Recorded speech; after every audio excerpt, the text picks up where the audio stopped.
विद्युद्दाम सप्रभां रघुपते स्कंध स्थितां भीषणां कन्याभिकरवालखेटभिलसधस्ताभिरः सेवितां हस्तैश्चक्रगदाशिखेटविशिखाश्चापं गुणं तर्जनीं बिभ्राणामललात्मिकां शशिधरां दुर्गां त्रिनेत्रां भजे। मैं हूँ आचार्य रमाकांत मिश्र। अपने इस YouTube चैनल पर सभी दर्शकों का एक बार पुनः हार्दिक स्वागत करता हूं। पश्चिम बंगाल में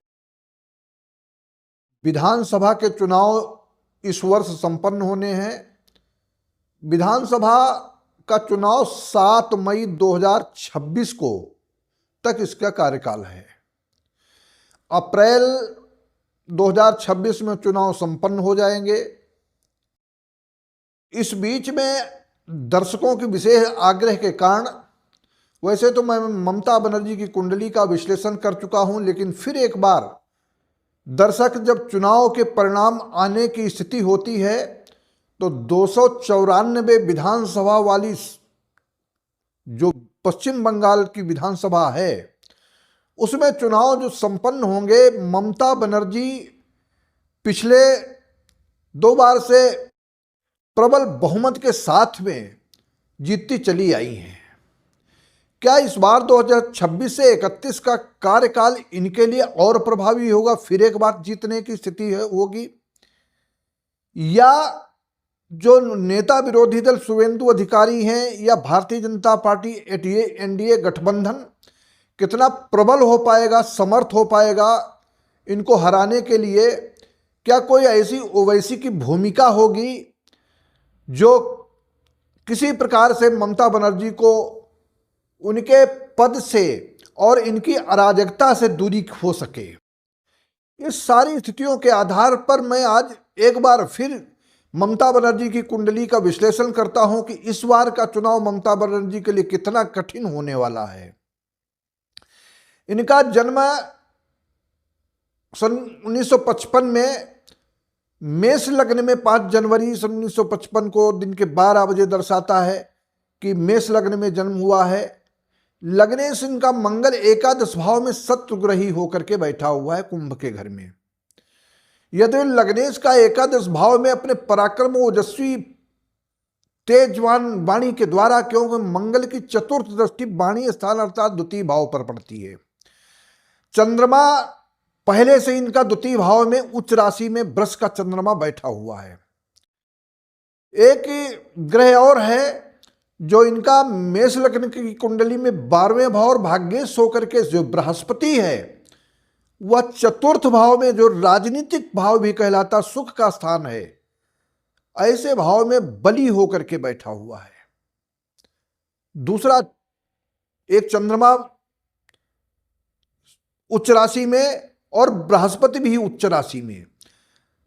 शनि ग्रह वह भी उच्च राशि में है, तुला का शनि है, सप्तम भाव में विराजमान है। इनके साथ में इनका कोई पार्टनर टिक नहीं सकता।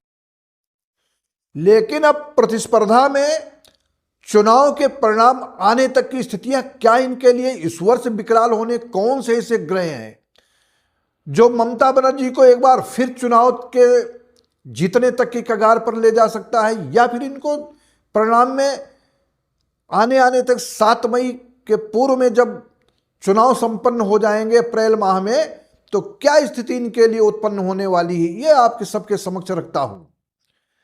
ममता बनर्जी इस बार कितना भी प्रयास करें, एक तो वर्तमान समय में इनकी जो महादशा चल रही है वो शनि की महादशा है, और शनि की महादशा में बृहस्पति का अंतर इस समय चल रहा है।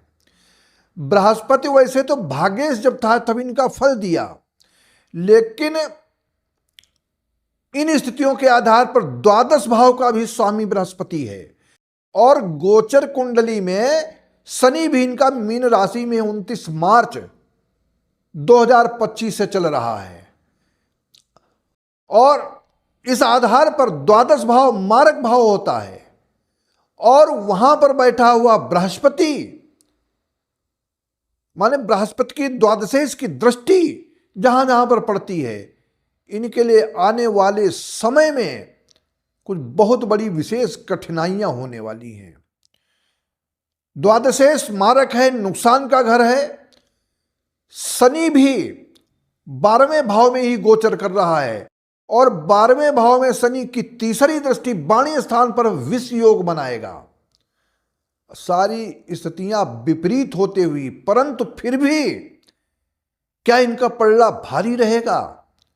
लेकिन जैसे जैसे मैंने पिछले चुनाव में अनेक प्रकार की ज्योतिषीय गणना के आधार पर, सूत्रों के आधार पर और सूत्रों के साथ साथ में वह सूर्य सिद्धांत, जहां से पर के दृग्गणित के अनुसार और अनेक विद्वानों के, चाहे पाराशर का मत हो, चाहे जेमिनी का मत हो, इस प्रकार की जो विशेष गणितज्ञ रहे हैं, ज्योतिष विद्या के पारंगत विद्वान, उनके अनुसार, ऋषि परंपरा के अनुसार वेद का तीसरा नेत्र ज्योतिष है। उस दृष्टि से एक एक सूत्र को पिरोकर मैंने ममता बनर्जी की कुंडली को देखा है कि इस बार ममता बनर्जी का वह जीत बहुत ही कठिन होने वाली है, अर्थात जीत से दूर रहने की स्थिति उत्पन्न होती है। शनि की महादशा बृहस्पति का अंतर मार्केश बना रहा है और वह शनि 12वें भाव में गोचर कर रहा है, मार्क बनाता है, विषयोग बनाता है। 7वीं दृष्टि से रोग शत्रु कारक इनका होगा इस प्रकार से। परंतु मंगल जो लग्नेश मंगल है, वह मंगल की चतुर्थ दृष्टि से जो वाणी स्थान पर, इसलिए ओजस्वी, तेजस्वी, तीर यहां तक है, अपनी वाणी के तीर चलाती हैं, कठोरतम बोलती हैं ममता बनर्जी। और कठोरतम क्योंकि चंद्रमा से मंगल, चंद्रमा की युति और बली बना देती है, परंतु फिर भी वाणी के द्वारा कुछ ऐसे शब्द निकलेंगे जो आने वाला समय इनके लिए बहुत कठिन कराल होगा। और यहां तक ममता बनर्जी इस बार का चुनाव जीतने में उनके लिए बहुत बड़ी कठिनाइयां हैं। अब कौन जीतेगा? शुभेंदु अधिकारी? कौन भारतीय जनता पार्टी, कौन एनडीए गठबंधन का नेता होगा वहां पर? इस सारी स्थितियों के आधार पर मैं आपको कहता हूं, ममता बनर्जी को तो इस बार चुनाव में पराजय की स्थिति झेलनी पड़ेगी और ऐसी पराजय कि वो खुद याद करेंगी कि किस प्रकार से। लेकिन ये जो इनका एक सूत्र रहा है, उकसावे की राजनीति, कभी अपने को चुटहिल कर लेंगी, अर्थात कहीं कहीं ऐसा एक षड्यंत्र रचेंगी कि भारतीय जनता पार्टी के लोगों ने या एनडीए के लोगों ने मुझे हताश करने का, एक्सीडेंट, घटना, दुर्घटना, ये इनकी बाएं हाथ का खेल रहता है। ये कारण क्या है कि इसका 12वें भाव में शनि होने के कारण, शनि की महादशा के कारण, शनि 7म भाव में विराजमान है और 7म भाव से जब 7वीं दृष्टि से लग्न को देखता है तो नीच राशि को देखता है, इसलिए ये नीचता के कार्य पर भी उतर आती है। और ऐसी नीचता के कारण जो ये ग्रहों का बल है, ये मैं तो केवल ग्रहों की बलाबल स्थिति के आधार पर ही विश्लेषण करने का प्रयास करता हूं। मैं ये कहता हूं आने वाला चुनाव इनके लिए कठिन होने वाला है और कठिन सत्ता से दूर जाने की स्थिति बनती है।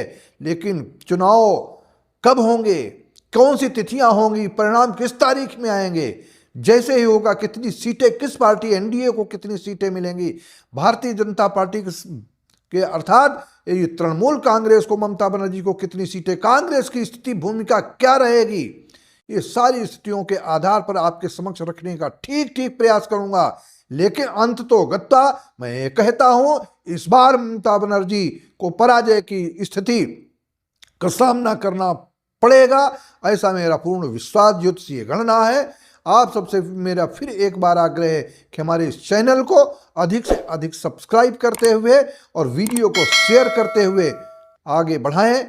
बहुत बहुत आप सबके लिए एक बार कोटिशः धन्यवाद।